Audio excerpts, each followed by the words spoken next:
I'm Fletcher Rhoden, and this is Quotes and Quips. Today, words of wisdom from Albert Einstein. Quotes and Quips is brought to you by my website, FletcherRhoden.com. That's where you can find links to my Amazon authors page. That's where you can buy my books in paperback, or for Kindle, or in audiobook format. There's also a link to my Spotify artist page, where you can download my music in its various subgenres. I've got new music for 2024. You can really download my music from any streaming site all over the internet. And at my website, there's free music that you can get there exclusively. Okay, well, we return to Albert Einstein. You know, you can watch Quotes and Quips in any order. And I always leave the reruns up so you can check them out.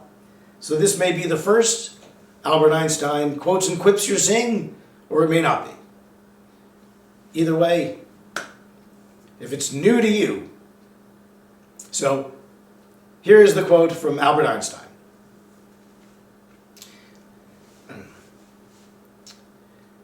There are only two ways to look at the world. As if everything is a miracle, and as if nothing is. There are only two ways to look at the world. As if everything is a miracle, and if nothing is. Well,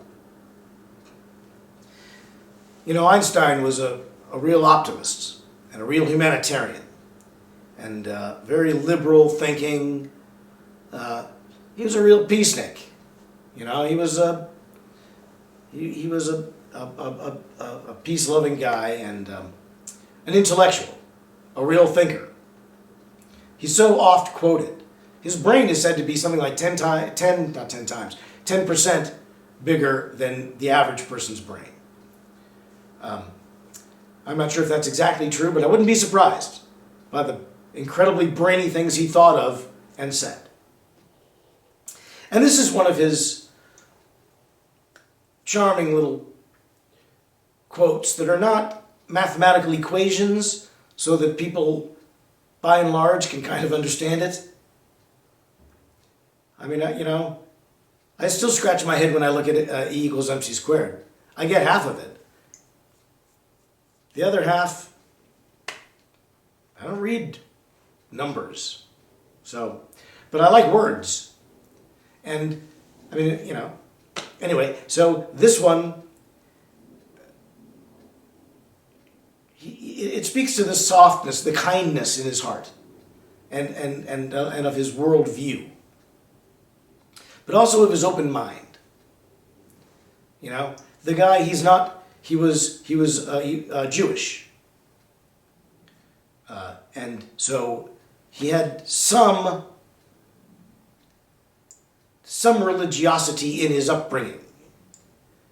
But he was a scientist, not a theologian. You know, he wasn't the first scientist whose life was touched by theology. Newton, for example.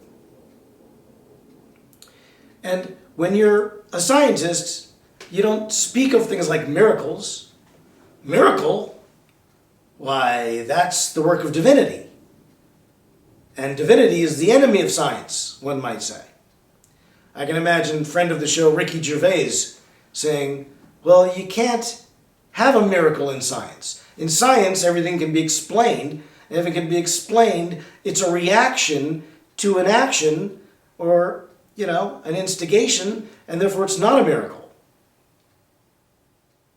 Because if it can't be explained, then it can't exist. If it can't be proven, it can't exist, and therefore miracles can't exist. So a lot of people, atheists, would really go along with, well, a miracle, that's something, that's like a unicorn fart, or a, you know, Sasquatch's memoir, or, you know, whatever. Rides on the back of the Loch Ness Monster for 25 quid. That these things don't happen. Okay? Fair enough. I understand that point of view. Miracles, like love, and the soul, and the mind, and the will, and empathy, and so many other great things in life simply cannot be quantified. They cannot be weighed, extricated from the human body. They cannot be photographed or dissected or presented in a court of law or a museum. They will prove nothing. They cannot be proven. I've established that on this show. But a miracle, you'd have to say, would go along in that group. Now, you ask me, my personal experience, as some of you may know if you've watched this show, maybe this is your first edition that you're saying, because you are likely not watching them in order. It's okay if you're not. You don't have to. But if you haven't come across this information yet, I was born into an atheistic family, and I sort of considered myself an agnostic for my early adulthood, and then in my middle age, I had a sort of a road to Damascus moment, and considered myself a progressive Christian. Now I'm just sort of a follower of the teachings of the Christ, but I'm not so much in any group with any particular name like Christian or anything like that. I do have a good book, though, a progressive Christian handbook that's available paperback, Kindle, audiobook format. The author name is Jenny Friendswith. That's one of my noms de plume. But I do get credit for narrating the audiobook. Anyway, to get back to Einstein. But hold on, before Einstein, when I had my road to Damascus moment, one question that I sort of asked myself and answered, I won't go through the whole story of that moment, but it was predicated on this question that I was going to ask of someone else. And I decided that if I was going to ask someone else, I should probably answer it for myself. And the question was this: do you believe in miracles or do you not?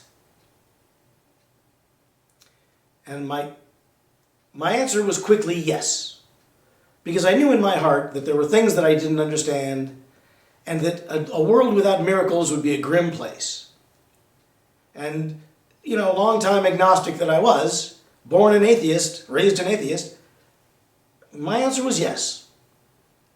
Then the second question was, well, if not this miracle, then no miracle. The miracle of the resurrection, the voice meant. But if this miracle, then all miracles. And that was the logic that set me on my road to Damascus moment and my subsequent experience as a Christian. So I mention this, my own personal experience. I rarely bring it in. Sometimes it's relevant. It is in this case. Because even Einstein tells us later, or he told us earlier, but I didn't realize it till later. He said it long before I had my thing. He says this: there are only two ways to look at the world. As if everything is a miracle, or as if nothing is. And the voice had asked me, do you believe in miracles or do you not? If this miracle, then all miracles. If not this miracle, then no miracles. So, because it's like one of the greatest of all miracles. Now, I'm not saying anything about Einstein's theories on the Christ or his beliefs. I don't have any evidence to indicate any of that. But he was a man whose mind was open to that which he did not understand. The great scientist, the man who believed in science, who had reinvented science, the man who is still the standard bearer of it, whose work is still being proven to this day. Dark matter, Einstein's folly, he called it, because he tried to prove that matter exists everywhere, that there's not a speck of area in the universe that isn't filled, that there's no empty space anywhere, and that it was filled with this matter called dark matter, which emitted energy, because all matter has energy. We know Einstein felt that, and dark matter must therefore have energy, and it was known as dark energy. But he couldn't prove it, and he died thinking it wasn't true. Turns out it is true. We can prove it now. He couldn't prove it in his own time. But even now, his work continues to change the scientific landscape. He's an amazing guy. So, his idea was, do you believe in miracles or do you not? Now, a skeptic could easily say, well, Einstein didn't say which he believed. Einstein may well have thought, he might have gone on, he might have done it this way. There are only two ways to see the world. Where everything, as if everything were a miracle, or as if nothing is. ... And I'm in the second camp. Because I'm a scientist. And miracles are hogwash. You might imagine that he would have gone on to say that. He might have gone on, he might have said, there are only two ways to look at the world. As if everything were a miracle, or as if nothing is. And if you believe everything is a miracle, then you're wrong. I don't believe he did. I think he let the matter rest. And if you want to be all cynical about it, you can say, yeah, well, he didn't say what he believed, did he? He said you could be right, you could be wrong, but he didn't say he was wrong, did he? That's my terrible Ricky Gervais impression, but I can sort of picture him saying that. And then he'd laugh at me and call me stupid and wrong. But I believe in Einstein. I believe in dark matter.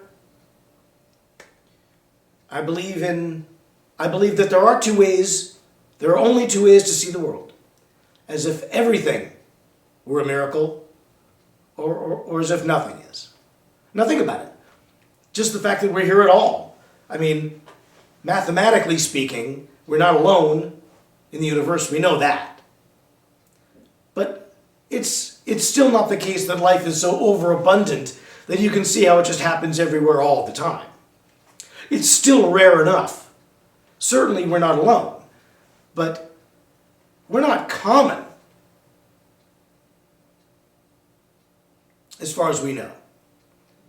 Life in other forms is not so abundant that we've ever seen it or can prove it in a court of law or in a museum that we're willing to do, if you buy into the stories.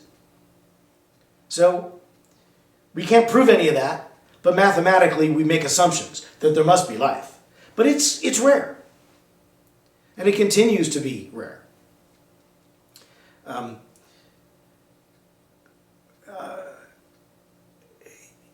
It's precious. And Einstein knew that. And it's almost miraculous that it happened out the way it did.